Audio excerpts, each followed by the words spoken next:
নমস্কার দর্শক বন্ধুরা, রেস স্পোর্টসের পর্দায় আপনাদের সকলকে স্বাগত।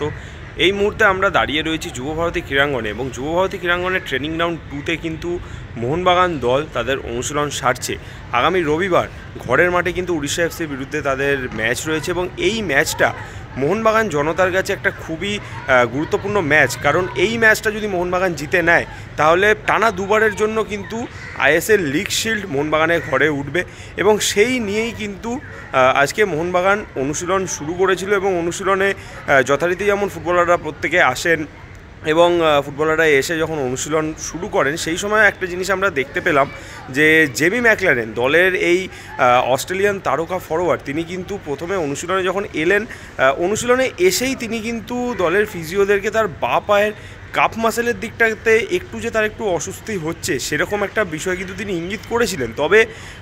সেই বিষয়ে সেরকম কিছু গুরুত্ব না করে তিনি কিন্তু অনুশীলন করলেন এবং প্রথমে বেশ কিছুক্ষণ ফিজিক্যাল ট্রেনিং, তারপরে বল পাসিংয়ের পর কিন্তু দলের সিচুয়েশান প্র্যাকটিস শুরু হলো এবং সিচুয়েশান প্র্যাকটিসের সময় কিন্তু আমরা দেখতে পেলাম যে জেমি ম্যাকলারেন তিনি কিন্তু প্রথম থেকেই দলের সঙ্গে সিচুয়েশান প্র্যাকটিস করছিলেন এবং কোচ হোসে মলিনাও কিন্তু গ্রেগ স্টুয়ার্ট এবং জেমি ম্যাকলারেনকে জুটি বেঁধেই কিন্তু সিচুয়েশান প্র্যাকটিসের দল নামিয়েছিলেন এবং সেই সময় আমরা দেখতে পেলাম যে জেমি ম্যাকলারেন প্রথম হাফটা যে সিচুয়েশান প্র্যাকটিস হলো সেই সময় কিন্তু জেমি ম্যাকলারেন চুটিয়েই দলের সঙ্গে অনুশীলন করলেন। তবে হঠাৎই প্রথম হাফটা শেষ করে জেমি ম্যাকলারেন কিন্তু উঠে গেলেন এবং উঠে গিয়ে সেই যে অনুশীলন শুরুর সময় তিনি তার বাঁ পায়ের কাপ মাসেলটাকে দেখিয়ে তিনি ইঙ্গিত করছিলেন যে সেই জায়গাটাতে তার কিছু অস্বস্তি বোধ হচ্ছে। আবারও সেই জায়গাটাকেই দেখা গেল যে তিনি ফিজিক্যাল ট্রেনারকে দেখালেন, দেখিয়ে বললেন যে তার সেই জায়গাটাতে একটু অস্বস্তি বোধ হচ্ছে, সেই কারণে কিন্তু তিনি উঠে গেলেন এবং উঠে গিয়ে সাইড লাইনে চলে এলেন। রবিবার কিন্তু ঘরের মাঠে এই ম্যাচটা রয়েছে এবং শুধু এই ম্যাচ নয়, বিগত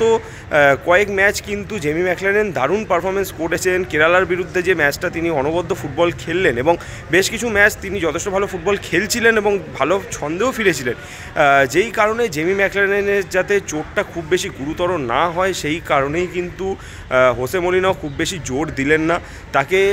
অনুশীলনে সেই চোটটা ইনজুরিটা হওয়ার পরই তাকে কিন্তু সঙ্গে সঙ্গেই তুলে নিলেন এবং আমরাও আশা করছি যেন তার এই চোটটা খুব বেশি গুরুতর না হয় এবং রবিবার তিনি যেন মাঠে নামতে পারেন এমনটাই আমরাও আশা করছি। অপরদিকে আরেকটা জিনিস যেটা আমরা দেখতে পেলাম যে সাহাল আব্দুল সামাদ তিনিও কিন্তু বেশ কিছুদিন ধরে অনুশীলনে অনুপস্থিত ছিলেন, বিগত 3 দিন তিনি কিন্তু অনুশীলনে আসেননি, তারও একটা ইনজুরি ছিল এবং সেই ইনজুরির পর আজকে কিন্তু তিনি অনুশীলনে উপস্থিত হয়েছিলেন এবং অনুশীলনে এসে তিনিও মূলত সাইডলাইনেই ছিলেন এবং শেষে যখন জেমি ম্যাকলারেনের ইনজুরি হলো সেই সময়